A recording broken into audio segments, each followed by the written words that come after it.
Nah, pemirsa lantas, kapan Mahkamah Kehormatan Dewan atau MKD DPR RI akan mengklarifikasi kepada dua anggota DPR yang terindikasi bermain judi online serta mengungkap identitas keduanya? Dan beranikah DPR RI mendesak Satgas Judi Online agar memberantas judi online hingga menyasar pada bandar-bandar besar? Kita akan bahas lengkapnya dengan anggota MKD DPR RI, ada Trimedia Panjaitan. Pak Trimedia, selamat pagi Pak Trimet. Selamat pagi, Mbak. Pagi Pak Trimet. Pak Trimet, kalau seandainya sempat tertunda memang kemarin, jadi kapan memanggil yang bersangkutan Pak yang kemudian disebut-sebut dan dibicarakan oleh publik kalau ternyata ada anggota DPR RI yang juga terlibat judi online Pak Trimet? Pertama, kami juga surprise ya kalau apa yang disampaikan oleh Kepala PPATK, kesannya kan anggota DPR yang terlibat judi online banyak sekali. Bahkan itu juga nanti kemungkinan kita juga akan klarifikasi, pernah Pangeran, Wakil Ketua Komisi 3 menyebutkan angka 82 orang.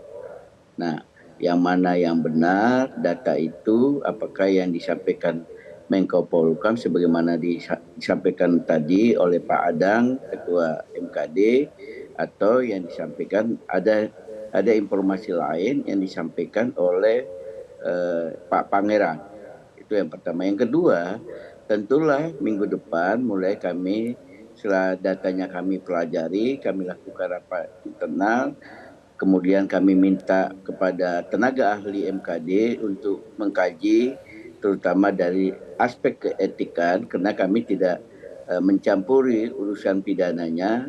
Tentu minggu depan mudah-mudahan sudah bisa kami undang dua anggota sebagaimana yang sudah disebutkan oleh Pak Adang itu tadi dalam tayang sebelumnya. Yang ketiga, nanti kami juga mungkin akan mengusulkan supaya MKD juga menyurati fraksi yang anggotanya diidentifikasi bermain judi. Gitu. Nah itu supaya fraksi yang ada anggotanya itu juga langsung bisa melakukan pemanggilan secara kepartaian. Langkah itu seperti itu yang kami lakukan, Mbak. Apakah kemudian kami mengundang Ketua Kepala PPATK itu semuanya akan kami diskusikan di dalam rapat pleno pimpinan dan anggota MKD. Seperti itu, Mbak. Pak Trimet, kalau orang yang berbuat salah, berbuat tindakan negatif pasti ada sanksinya, apalagi kalau anggota dewan. Jadi kalau seperti ini kasusnya sanksinya itu bagaimana sebenarnya Pak Trimet? Sanksi ini kan kasus baru, Mbak, soal MKD. Sama seperti yang disampaikan oleh Pak Jamin Ginting tadi, bahwa delik pidananya juga yang dikenal adalah judi, bukan judi online. Mungkin kategorisasinya bisa juga 303 judi ya. Tapi kalau bagi MKD kasus seperti ini juga belum pernah terjadi. Nah, yang mengenai sanksi sebagaimana aturan peraturan di MKD, sanksinya dari mulai peringatan lisan sampai dengan pemberhentian. Kami juga belum mengetahui apakah kedua anggota DPR yang disebutkan tadi itu terpilih kembali menjadi anggota DPR RI periode 2024-2029. Kalau seandainya terpilih, ya sanksi yang diberikan oleh MKD juga sebatas periode yang sekarang, Mbak, yang hanya tinggal 2 bulan. Karena MKD yang periode 2019-2024 tidak boleh memberikan sanksi untuk periode selanjutnya. Tinggal nanti adalah kepada partai yang anggotanya teridentifikasi bermain judi online. Jadi juga ada batasan-batasannya, kewenangannya dari apa yang bisa kami lakukan. Tapi berdasarkan pengalaman yang terjadi di DPRD DKI, kalau tidak salah itu dari fraksi PDI Perjuangan justru ya, yang ditayangkan seperti sekarang ini, PDI Perjuangan langsung mengambil sikap tegas, memberhentikan yang bersangkutan dari anggota DPRD.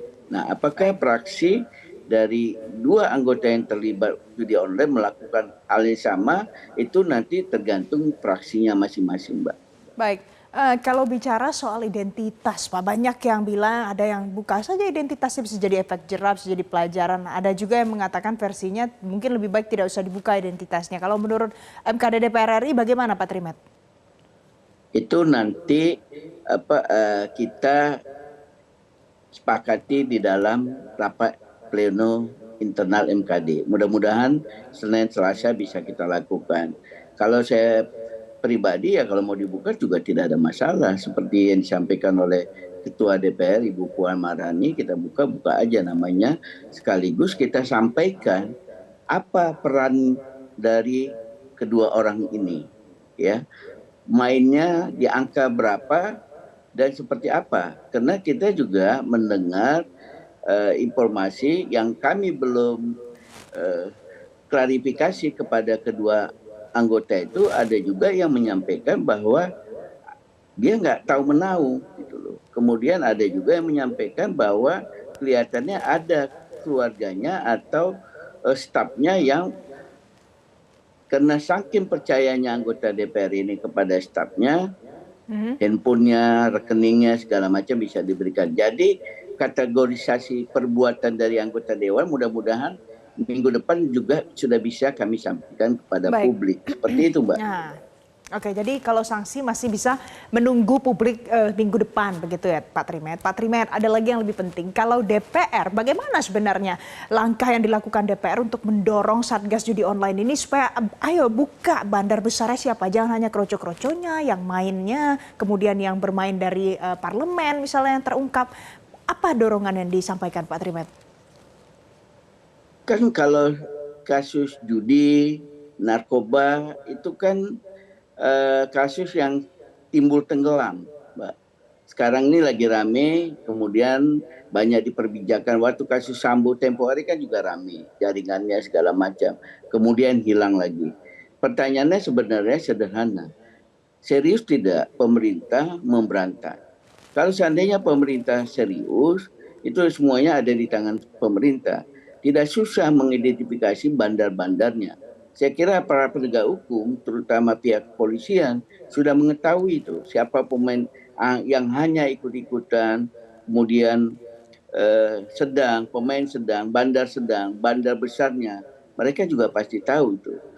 Kemudian kedua, pemerintah serius nggak? Kalau seandainya ada oknum-oknum, apakah itu dari aparat keamanan, atau dari pihak kekuasaan sendiri yang melindungi mereka membongkar ini. Ini semua tergantung dari political will pemerintah. Mudah-mudahan 20 Oktober Pak Prabowo sudah akan mulai menjadi presiden, beliau berani melakukan pemberantasan yang secara tuntas. Kuncinya hanya satu, keseriusan pemerintah. Karena narkoba dengan judi itu sama modusnya dan keuntungannya juga luar biasa.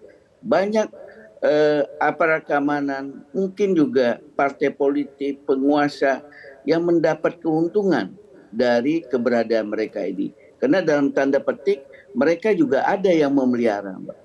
Kalau tidak, sebagaimana yang sering diungkapkan di dalam di medsos ya, termasuk orang yang pernah kesaksian jadi admin, tidak mungkin kalau bandar orang membuka admin itu aja pasti diketahui oleh aparat keamanan. Dan tentu Kominfo juga bisa membantu mensuplai data-data itu kepada aparat keamanan. Jadi kuncinya serius tidak negara ini. Baik. Padahal kita paling kasihan yang main judi online ini terutama itu yang di desa-desa. Kalau yang banyak duitnya, waduh, bagi saya silakan aja main. Tapi kalau petani di desa, kemudian yang penghasilannya tidak ada, tapi karena dia nganggur, setelah jam 4 sore dia tidak tahu kemana, main-main judi online itu yang kita sudah mendengar di beberapa media disampaikan bagaimana rumah tangga hancur, anak yang nggak bisa sekolah karena orang tuanya main judi online. Nah, serius nggak pemerintah melihat persoalan sosial seperti ini? Tentu kita tunggu, jangan sampai ini hanya di depan dan ini juga dilakukan pasca pemilu. Kalau saya tadinya berharap ini dilakukan sebelum pemilu. Baik, jadi yang dilihat adalah keseriusan pemerintah untuk memberantas judi online ini dan nanti masyarakat juga menunggu apa sanksi yang diberikan MKD untuk anggota DPR terduga yang join judi online, bermain judi online. Terima kasih Pak Trimedia Panjaitan, anggota MKD DPR RI sudah bergabung bersama kami pagi hari ini di Selamat Pagi Indonesia. Jelajahi cara baru mendapatkan informasi. Download Metro TV Extend sekarang.